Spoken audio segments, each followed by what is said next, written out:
Yes, hello everyone. Back to conversations again. Today we have Cathy Perez with us. And last time she shared a lot of good information for all of us who have anxiety and get blown away with stress. It is painful, but then she has been able to come out of it herself with her own experience, learning, and training. She's able to help many others now in the same position. And Cathy, you also told us, welcome again, first of all, and thank you for coming back. I know it's based on your time, but you shared some part of your therapy program that is called the KonMari Method of Organizing. Can you share a little bit more about that? Absolutely. So please interrupt me as I go into detail here, but I'm going to try to give you the 30-second version here. So for those who are, and legally I get to say this because the method is obviously Marie Kondo's baby, right? Not mine. But Marie Kondo, if you're not familiar, she is a wonderful individual. She's like the queen of pop culture organizing, it seems like. But she created this method of organizing, the KonMari Method of Organizing, and it became a phenomenon. And so through all her trials and becoming so world famous, now she's unstoppable. And she actually today or yesterday on the 31st of August, Spark Joy on Netflix is now airing. So she's had a previous show, Tidying Up with Marie Kondo, and now you can watch Spark Joy. So check it out on Netflix. But she is a phenomenon. She's a force of nature, and she wants to organize the world. And so through all her, just her passion, she now has an ambassadorship program, i.e. you can get certified as a KonMari Organizing Consultant. And so that's what I am. I'm the 159th worldwide KonMari Organizing Consultant. And this method of organizing is quite different on 4 different levels. So let me know if you want me to, or feel free to interrupt me, but I can go through. I have a question about it because from what little bit that I read here and there about it, because I'm also interested in all this. I feel that it compares with feng shui, like the Chinese, the traditions of, where we use the 5 elements of wood, fire, earth, metal, and water, and we use directions and, to clear the space and kind of have the energy running or the chi running and see how it places, according to the person's maybe birth stars or the location or the situation, so many things. What is KonMari about? I mean, is it like feng shui? How is it different? That's a wonderful question. And it kind of leads into one of the components. I like to call it's basically a hybrid model of feng shui, sustainability, minimalism, and eco-friendliness all wrapped into one. So interesting enough, Marie actually did study feng shui. So you will definitely see elements of feng shui in her method. And she actually studied at temples with regards to feng shui and other, modalities of that organizing method. And so she's a master. And her method, like I said, is her own, but she has taken elements, and it's definitely based a lot in her Japanese culture. She's from Japan. And so it's definitely grounded in her culture. And so just by virtue of where she's from, they already have a different view than, say, the Western world about stuff. And the biggest point is that everything, not just humans, but everything that is surrounding you has a soul. And so we get to take respect, we get to have respect and give respect to everything that's around us. And so, yes, to answer your question, absolutely. She incorporates feng shui into her teachings for sure. Okay, yeah. Tell me more about it. How do you use it and how does it work? And, of course, down the line, if somebody wants to learn more, they may contact you too. But yes, it'd be good to know from you. Right. And so what I want to emphasize, there was some backlash when she first became like just this phenomenon, like organizing is not anything new. But what Marie Kondo did, which was so phenomenal, she raised the level of something mundane as organizing, right, tidying up, to a mental level, i.e., it's now because the main component of her method, which is singular to her method, is the joy check, the famous joy check. But it's grounded in the idea of gratitude. And so she took, again, something mundane as organizing and took it to the level of your spirit. So it's a connection. So why, and again, that's not to say that feng shui, because feng shui is definitely about, spirituality and that type of thinking. But she was able to connect with a whole, like on several generations, right? Simply because she connected the idea that what you have around you, your stuff, is connected to your soul. It's connected to how you feel, what brings you joy. And so that's why it's so different. And it has different components as well. The forming differences I would like to say the components, and this is how, when I talk to, vast amounts of people, this is what I hone in on. There's 4 reasons why this is different. I named one of them, but I go in this order. The KonMari method of organizing is quite different from other organizing, even to say feng shui, simply because you are taught the category, or sorry, the component is, the first component is you want to organize everything by categories, not location. And that's huge, because even feng shui is based on location, right? And with good reason, and there's nothing wrong with that, but there is a specificity, I don't know if that's a word, to the categories. And I'll give them that right now. There's only 5. So she has simplified your life already, because now your life involves only 5 categories. Yeah. And that is, for anyone who's not familiar, that is clothing, books, paper, kimono, or what is known as miscellaneous, and then sentimental items. And the way I just said those is the order in which she's organized. There's a reason for it. So right there off the bat, that's why it's different automatically from other methods of organizing, simply because you do this in a certain manner, and there are only 5 categories that you think about. The second component is the famous joy check. And this is very singular to her method. In fact, it's trademarked. So she has trademarked the name, the joy check. And the joy check is that singular way of deciding if something brings you joy.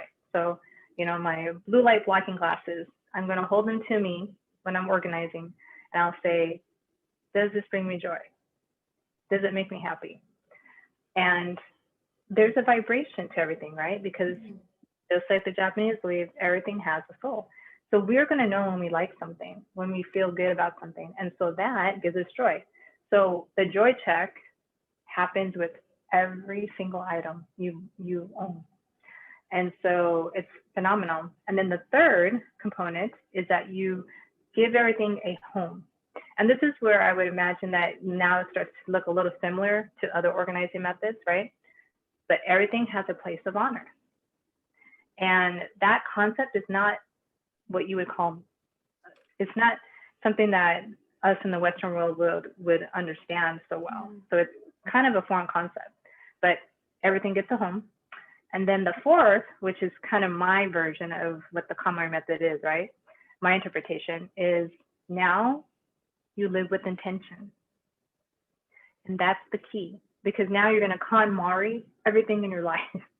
So not just what you own, but simply how you live, how you make decisions. You're going to KonMari everything, because your brain, it goes back again, she's elevated the idea of just organizing to actually something as high level as spiritual, because now your brain is connected to your heart, and it says, I love living this way because there's order, and I don't have to think. I automatically know where something is. So your brain was made to be as efficient as possible. Our brains are magnificent. In that system of efficiency, it doesn't want to think. It wants our subconscious to just automatically go to something. And so when we know, without even thinking about it, literally, where something is, our brain will just go to it. And that brings in joy. And that elevates your spirit. So those are the four main components in my interpretation of the KonMari method. Yeah, so this is being like we are using every element, like whatever items which we are using, like say if I'm on my office desktop, like just on my files and my cabinets, whole lot of pencils and maybe my staplers and punching machines, they're all around. You'll find one or two lying here and there, and like sometimes, like you feel it's easier access, but then sometimes it does get cluttered. Yeah. So there's definitely the concept of the idea of, and it's not minimalism. A lot of people would try to say that her method is minimalism. It's not. And I will definitely say that it's not, simply because if someone was my client, I get to be okay with them not getting rid of anything. If they work with me and they decided they want to get rid of anything, I get to be okay with that. The caveat is that now they get to find homes for all their stuff. So as long as they're okay and it brings them joy, whatever it is they want to keep, that's fine. We're not trying to tell you to get rid of stuff. What we're trying to tell you, or what I'm coaching you through, is if you're going to keep something, one, it's going to bring you joy, but two, it's going to have a home, which means you're going to have order. So that's an imperative, imperative way to think about it. Yeah, that's very important for a person like me who has a huge collection of lot of old stuff. My mother gave me this and my friend gave me this, and those are some things, like even if I don't use them, I treasure them because it has an energy to it. I believe in that energy field and their love and compassion. So it carries that, and discarding is very painful. And I did discard a lot of stuff at one time, thinking there's too much of stuff. And then I was very sad for a long time, discarding all the stuff. And so that's good to know. So where do people, learn more about it, like this technique? And, does it affect the health also? Like supposing a person is not feeling well, how does it, the person is not feeling well, he's on a bed, just lying down. How does it matter? Like where stuff, what it is? No, that's an excellent question.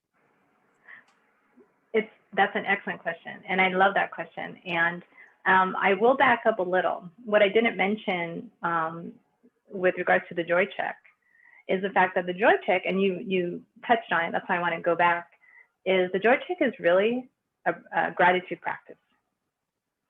And where you have gratitude, guilt cannot live. That's a scientific proof. That's scientifically proven. So when you mention that, you hold on to precious items, right, because they mean something to you, that means that they're in the sentimental category, correct? But I would hope that you're keeping them because they bring you joy, right, and not out of guilt. Yeah. So what's the one thing that a lot of people hold on to stuff for? Not because it brings them joy, because they're feeling guilty about why they got this item. So what the joy check does is instantly raise someone's vibration and lets them know, I love whatever this gift was given to me, by whom, or I love this item, but you know what, it has served its purpose. And now, with love and gratitude, I will thank it and I will let it go without guilt, because it gets to serve someone else, or maybe it has finally lived its life, right? And now it gets to rest, whether that's unfortunately being recycled, reused, repurposed, or, unfortunately put into the rubbish bin. But either way, there is no guilt. And so when someone has less guilt in their daily life, what do you think happens to their nervous system? Must be, and the person will be just going around the same thought because it's guilt, and it'll, kind of weigh on their energy and their mind many times, maybe even in the subconscious mind at the back, okay, I did this, wasn't too good, or, will remain hurt. And it affects your mind. It brings in more anxiety and stress. True, but if you, with all your love and support, give something away that was precious to you, but it was the time to give it away, you're doing so out of love, not guilt. Yeah. And so what that's doing is it's telling your mind and your body, you don't have to fear giving this away, because that's what guilt is. Guilt is made, it's an emotion, right? But when we have gratitude for something, when we are grateful, guilt cannot live there in the same space. And so too many times people are holding on to items through guilt. But through this method, not only do they learn to disassociate guilt with an item, but they understand how that then raises their vibration. And that then in turn will help someone. Let's say that they're trying to lower the blood pressure. That actually can happen now. Maybe they're holding on to extra weight. Guess what? It's been proven scientifically that when people, and that can go for any organizing, but it's been printed, at least for the KonMari method, that people will shed pounds. Why? Well, because guilt weighs a ton. That's just not a phrase. That's real. That's a reality. And so when you release guilt, you're gonna be able to shed pounds a lot easier, simply because your mind is not weighed down anymore. It's full of gratitude. Gratitude has a different vibration than guilt.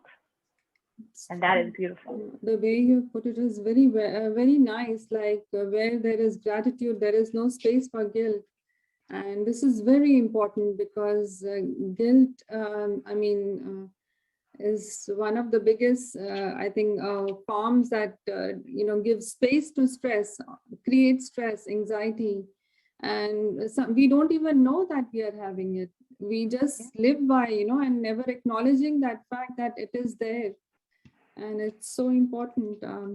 Thank you for sharing this. I mean, it's very important for me too, because I hold on to my items for many, many number of reasons. And my clothes and my, precious old stuff, it's how we need to create room and give them a home. That's another thing that, giving them a home, it's okay. Now tell me more about the home for the stuff. So absolutely. So this is really cool because a lot of people will think that they don't have enough room in their space already.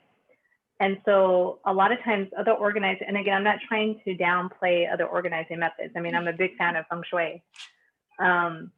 But in like generalities, a lot of organizers will, tell someone, oh, let's go get some bins and then organize your stuff.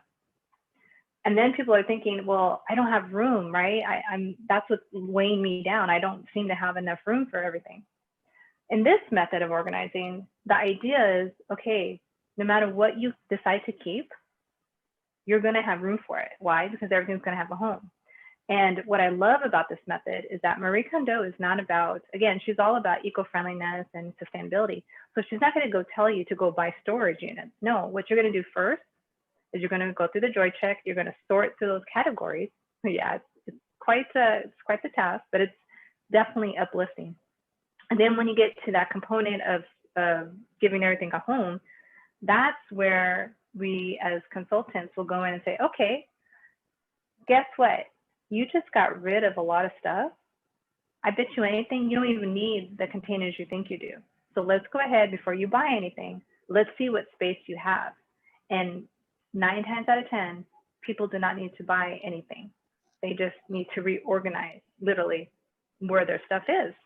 And if anything, what we do suggest as consultants is, okay, let's say that you want your, because there's a certain way to fold KonMari style, there's a certain way to basically place all your items in your closet. It's all mapped out in either the books or if you're familiar with her teachings. And when you're giving everything a home, we suggest as consultants, hey, okay, what type of boxes do you already have on hand? Do you have any little things that so we will ask you what you have on hand already, because more times than not, you already have the storage space you need. You just need to make it, more manageable. And so if anyone does decide to buy anything, that's going to be up to them, but simply because they want to see it more nice and neat, not because I told them to. But again, people probably have more room than they actually need, but because they're used to just filling up space and not feeling safe with just sparseness, right?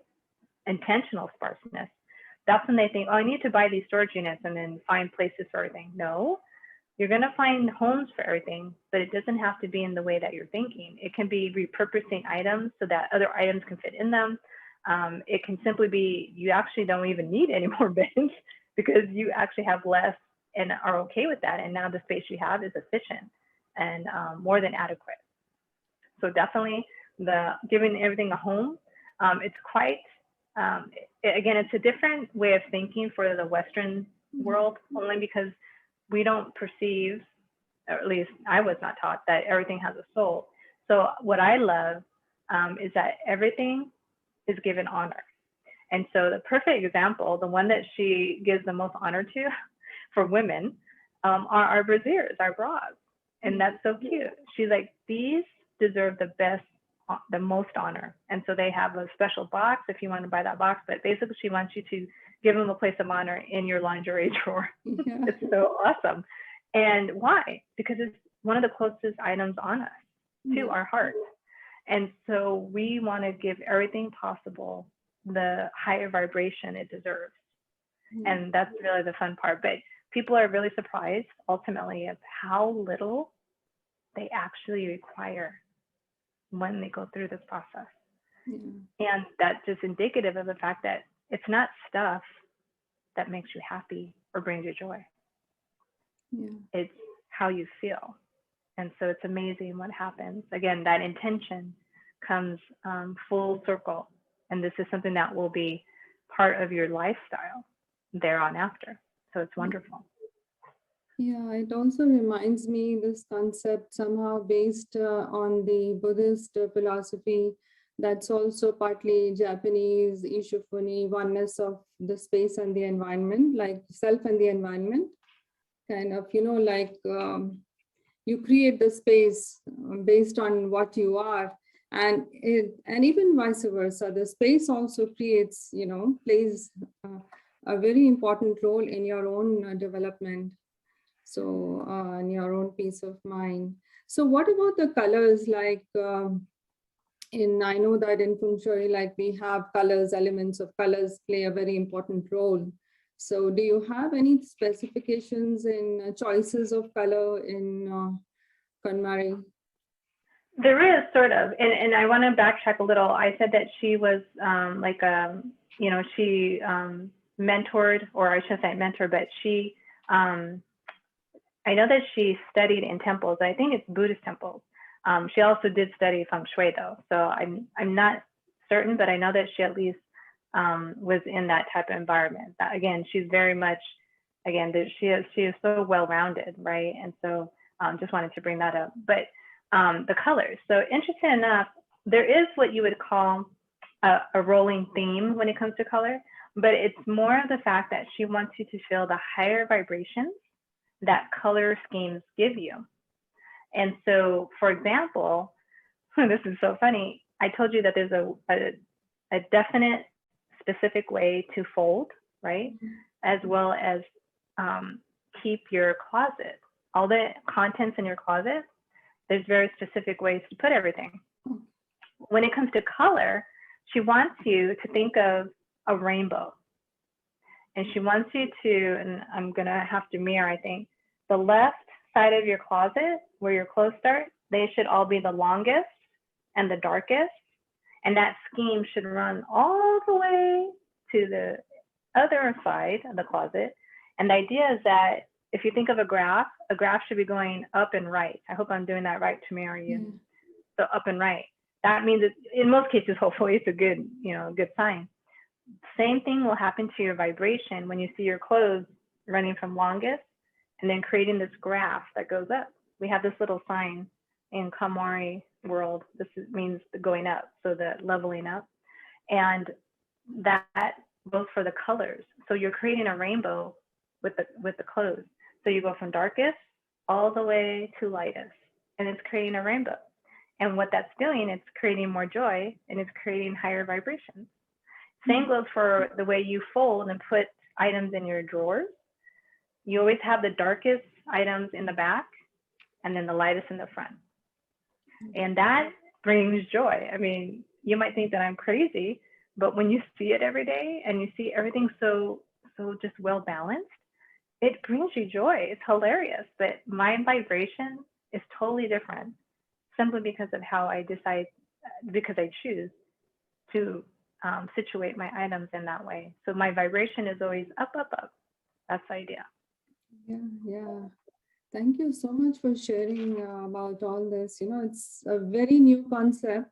I don't know how many years old this concept is. I think they have a few thousand people who have already been certified.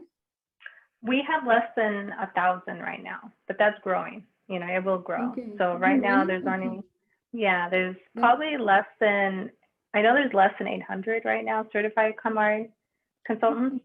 But and to anyone who's interested, by means, she even has a Udemy course, that you can purchase. But she has several books.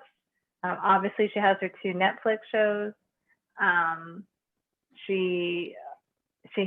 Wow. I mean, like, there's so many ways. I mean, if you YouTube or if you search her on Google, you'll find all kinds of YouTube, sessions and so forth. But she's pretty much out there. KonMari.com is the official website. So you can find consultants there like myself or, anyone in your area, so to speak, and just all things KonMari. So KonMari.com is where you can go for that as well.